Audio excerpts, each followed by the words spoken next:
വളർച്ച പ്രാപിച്ചെങ്കിൽ മാത്രമേ കാര്യങ്ങൾ ശരിയായ രീതിയിൽ കൈകാര്യം ചെയ്യുവാൻ ഒരു വ്യക്തിക്ക് കഴിയത്തുള്ളൂ.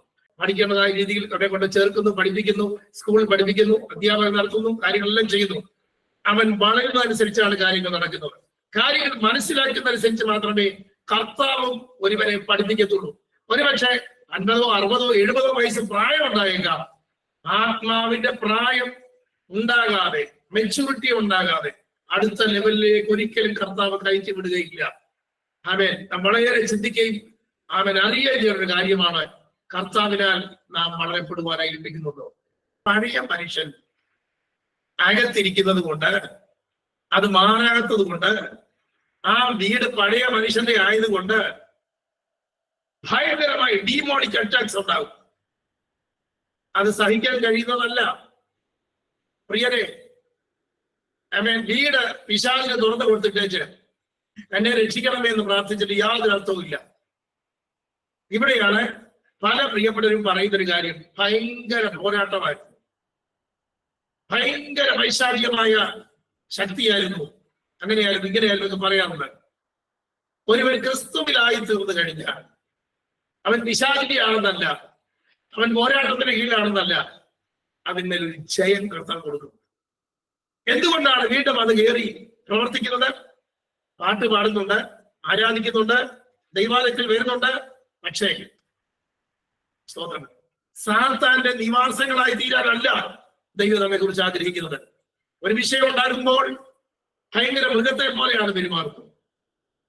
ഒരു വിഷയം ഉണ്ടായി കഴിയുമ്പോൾ ഒട്ടും ക്ഷമിക്കാൻ കഴിയുന്നില്ല, ഭയങ്കരമായി ഭിന്നത ഉണ്ടാക്കുന്നു, പ്രാകൃത സ്വഭാവം ഉണ്ടായി വരുന്നു. എന്താ കാര്യം? ഒരു പിശാചിന്റെ നിവാസമായി ആ പഴയ മനുഷ്യൻ വാതിൽ തുറന്നു കൊടുക്കുകയാണ്. ഇങ്ങനെ പിശാചിന് വിട്ടുകൊടുക്കരുത്. അങ്ങനെ ചെയ്യണമെങ്കിൽ, മാറി വരണമെങ്കിൽ മനസ്സിനൊരു ട്രാൻസ്ഫോർമേഷൻ ആവശ്യമാണ്. ഇതാണ് ഇന്നർ ഹീലിംഗിന് വളരെ അത്യന്താപേക്ഷിതമായ കാര്യം. സ്തോത്രം. ആമേൻ. പഴയ മുറിവേറ്റതായ കാര്യങ്ങളെല്ലാം കൂടെ വെച്ചുകൊണ്ടിരുന്ന അവസാനം സാത്താൻ അതിന്മേൽ കയറി പ്രവർത്തിക്കുകയും അൺസ്റ്റഡിയായി ആ മനുഷ്യനെ തീർക്കുകയും ചെയ്യും. ഒരുപക്ഷെ മാനസികമായ പ്രശ്നങ്ങളിലേക്കോ അല്ലെങ്കിൽ ശാരീരികമായ പ്രശ്നങ്ങളിലേക്കോ കുടുംബത്തിന്റെ തകർച്ചയിലേക്കോ ഒക്കെ അത് തള്ളി വരാൻ സാധ്യതയുണ്ട്. ഇന്നർ ഹീലിംഗ് ഇല്ലാതെ മുന്നോട്ട് പോകാൻ സാധിക്കയില്ല. ഇന്ന് നാം ചിന്തിക്കാനായിട്ട് പോകുന്നത് രണ്ടാമത്തെ ഭാഗമാണ്. അവിടെ ഇന്ന് നാം ചിന്തിക്കുന്ന ഒരു പ്രധാനപ്പെട്ട കാര്യം ഇന്നർ വോവ്സിനെ കുറിച്ചാണ്. ഇന്നർ വോവ്സ് അതെന്താണ് നമുക്ക് ചിന്തിക്കാം. ഇന്നർ ഹീലിംഗുമായി ബന്ധപ്പെട്ട ഒരു കാര്യമാണ് അകത്തെ മനുഷ്യൻ എടുക്കുന്ന ചില തീരുമാനങ്ങൾ, ഉടമ്പടികൾ, ശപഥങ്ങൾ വളരെ ശ്രദ്ധിക്കും. അതായത് സ്തോത്രം, അകത്ത് നാം ഒരു തീരുമാനം എടുക്കുകയാണ്. ഒരുപക്ഷെ അത് പരിശുദ്ധാത്മാവിന്റെ തീരുമാനമൊന്നുമല്ല, ദൈവത്തിലേക്ക് വന്നൊരു വ്യക്തിയാണ്, ഒരു ദൈവവൈദ്യനായി തീർന്നതാണ്. പക്ഷേ ദൈവം ആഗ്രഹിക്കാത്ത, ദൈവഹിതമല്ലാത്ത ചില കാര്യങ്ങളെയൊക്കെ ഏറ്റെടുത്തിട്ട് അതൊരു തീരുമാനമായി, പ്രതിഷ്ഠയായി, ശപഥമായി പറയുന്ന ആളുകളും. അതിനൊരു നല്ല തെളിവാണ് 1 ശമൂവേൽ പുസ്തകം 14-ാം അധ്യായത്തിൽ കാണുന്ന ഒരു വ്യക്തി. മറ്റാരുമല്ല, 1-ാമത്തെ ഇസ്രായേൽ രാജാവ്, അദ്ദേഹത്തിന്റെ ശപഥം. നമുക്ക് ആ വാക്യങ്ങളിലേക്ക് ജസ്റ്റ് ഒന്ന് കയറി വരുവാനായി കർത്താവ് വിശദപ്പെടുകയാണ്. 1 ശമൂവേലിന്റെ പുസ്തകം 14-ാം അധ്യായത്തിലാണ് അതിനെക്കുറിച്ച് പറഞ്ഞിരിക്കുന്നത്. 14-ാം അധ്യായം അതിന്റെ 24 മുതലുള്ള വാക്യങ്ങളിൽ കാണാനായിട്ട് കഴിയുന്നത്, ഫെലിസ്ത്യരുമായ യുദ്ധത്തിന് വേണ്ടി ശൗൽ കൂടെയുള്ളവരും പുറപ്പെട്ടു.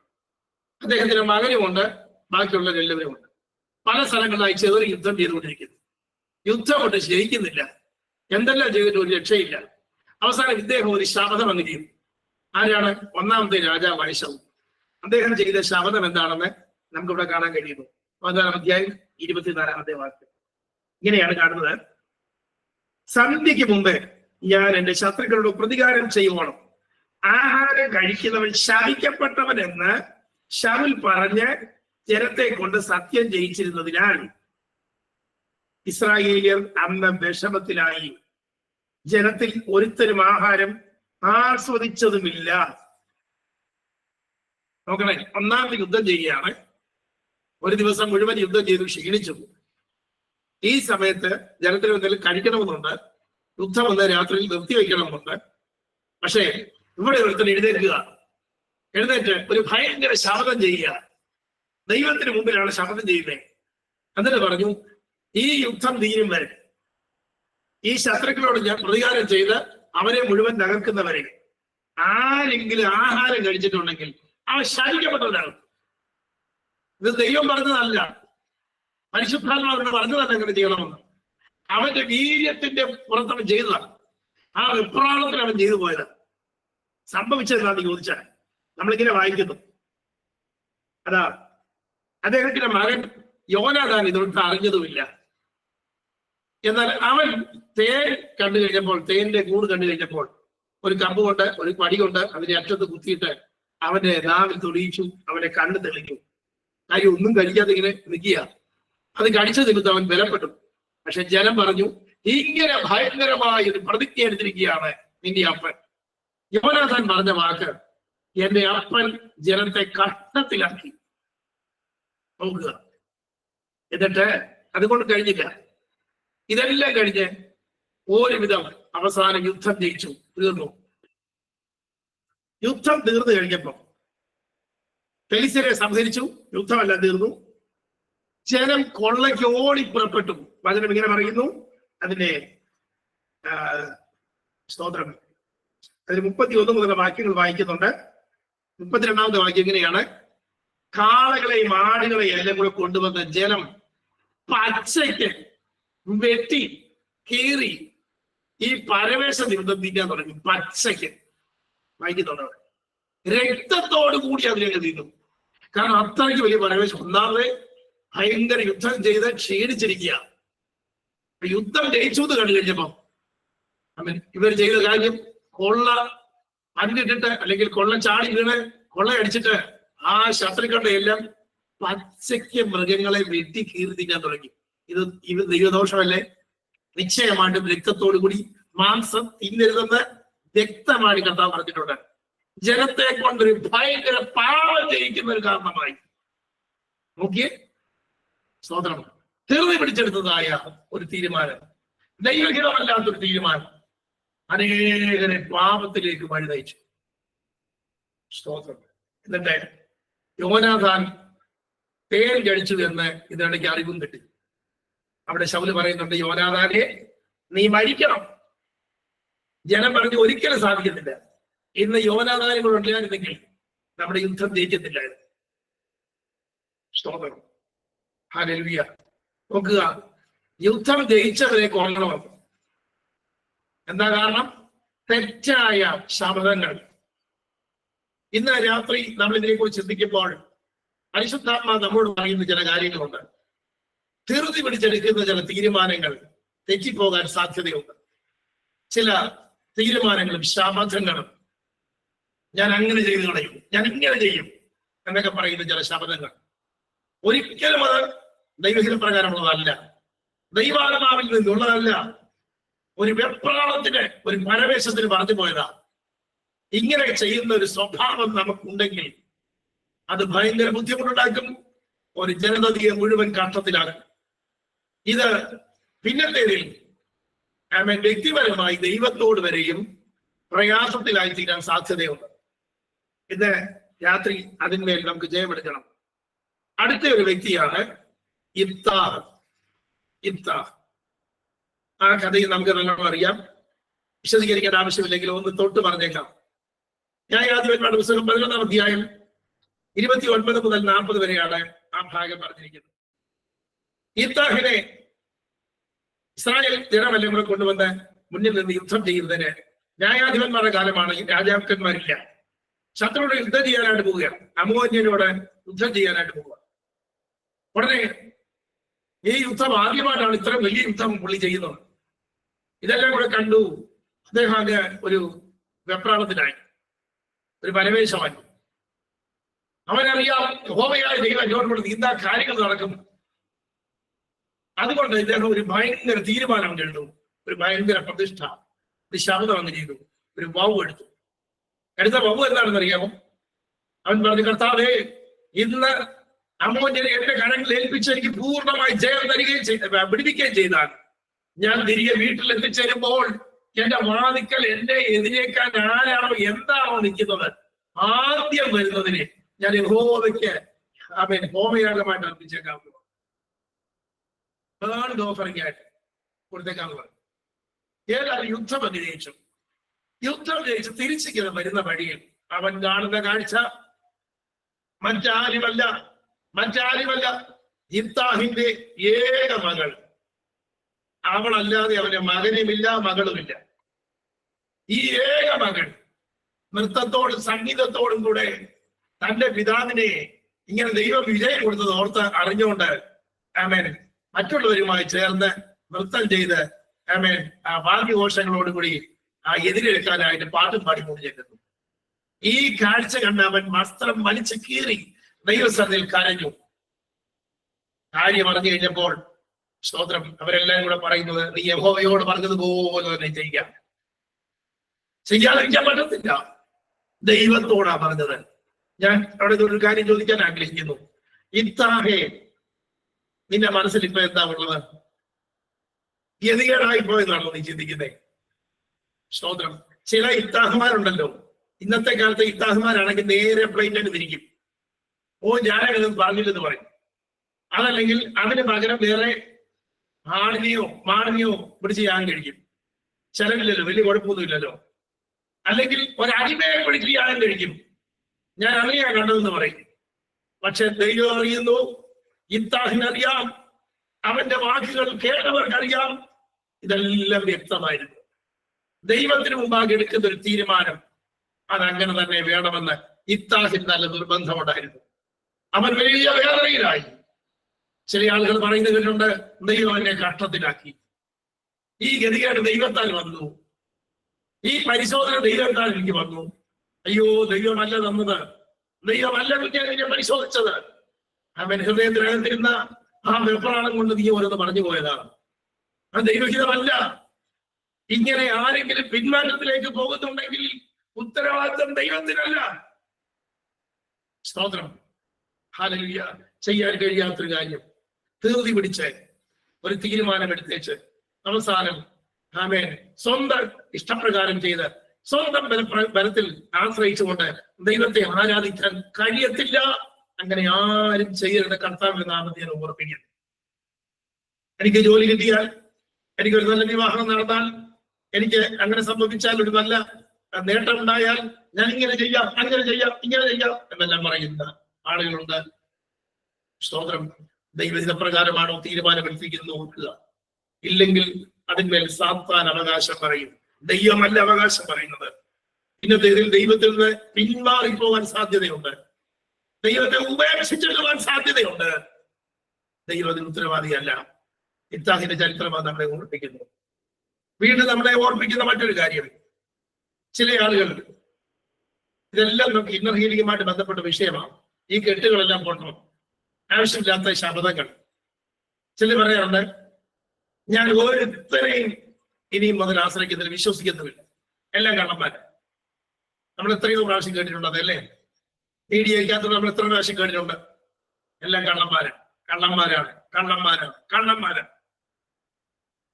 ഇതെല്ലാം വീണുപോയ ആളുകളുടെ വാക്കുകളാണ്.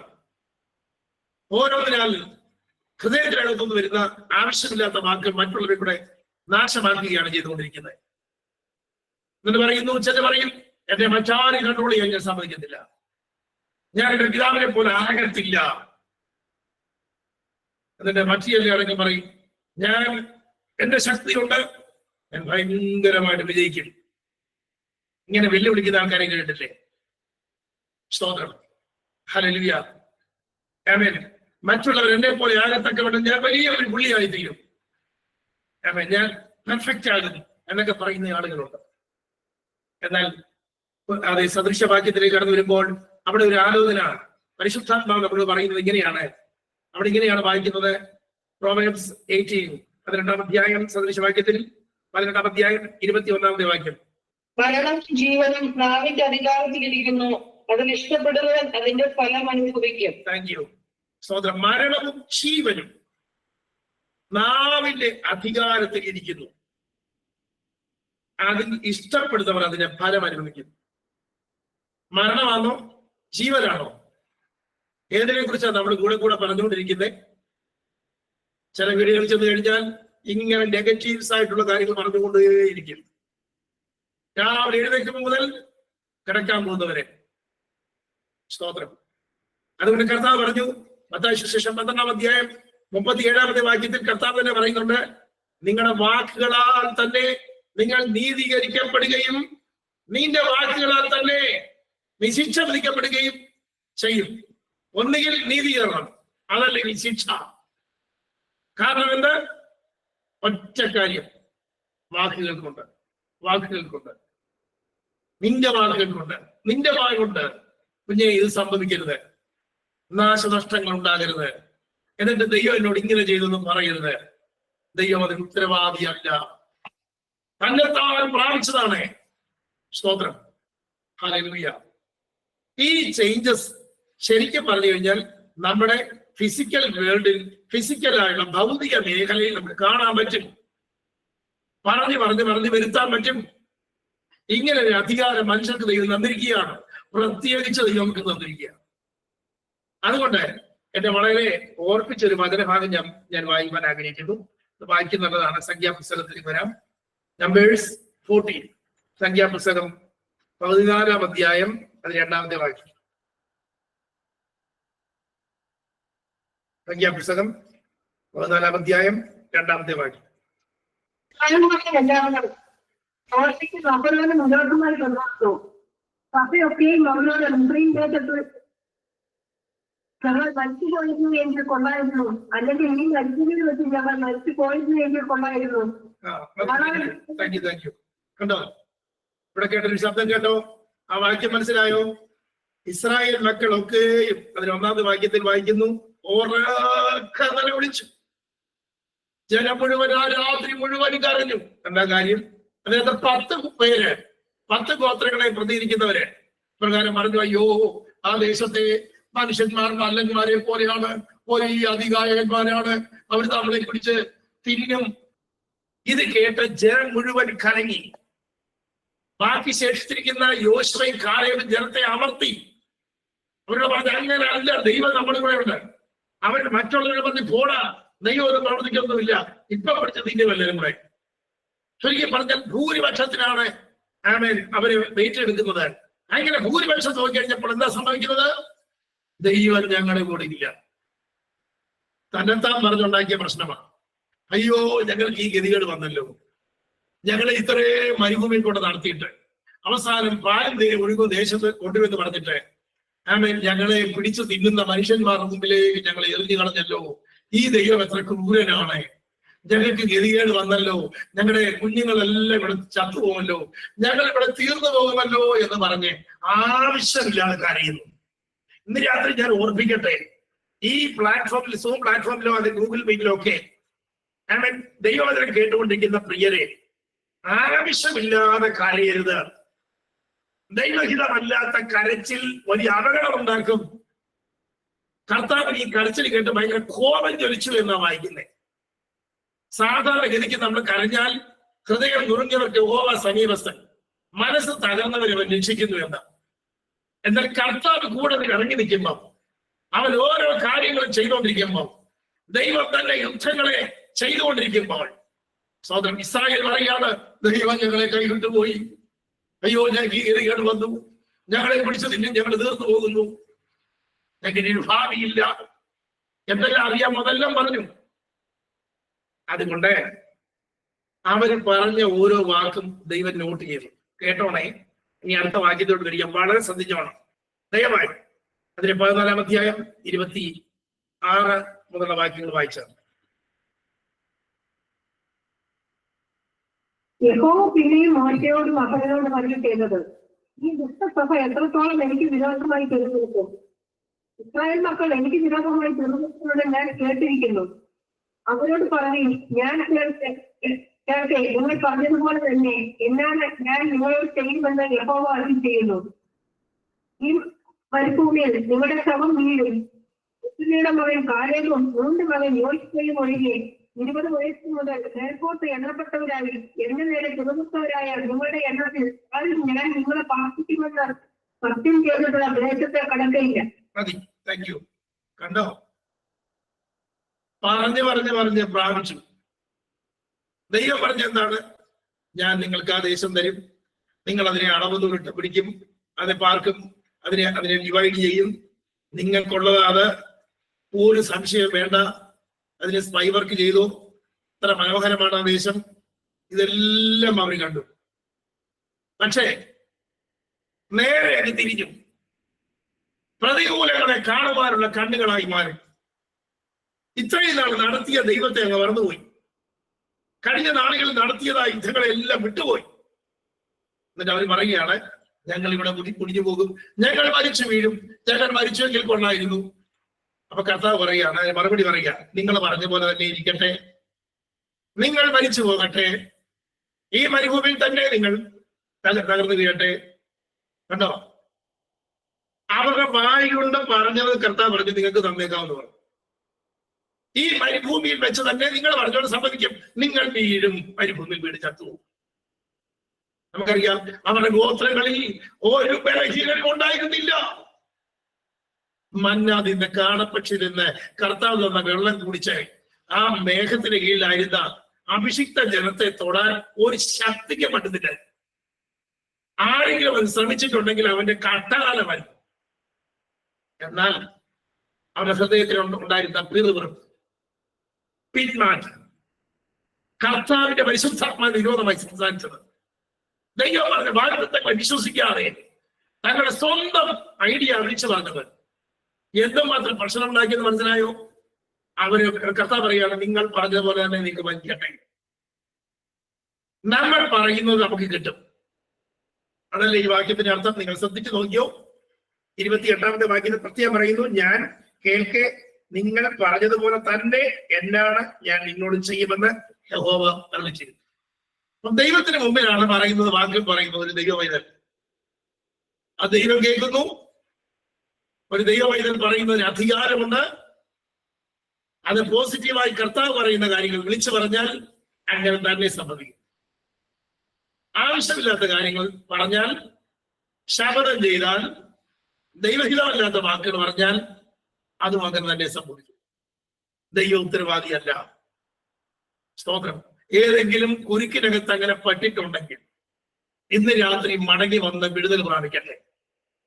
എന്നിട്ട് ദൈവത്തോടും പരിശുദ്ധാത്മാരോടും ദൈവദാസന്മാരോടും അവരെ കുറിച്ച് ഇങ്ങനെ പറഞ്ഞ് വിഷമത്തിലാകരുത്. ഉള്ള വിശ്വാസം നഷ്ടപ്പെട്ടു പോകരുത്. കൃപയിൽ നിന്ന് നിത്യജീവനിൽ നിന്ന് അകന്നു പോകരുത്.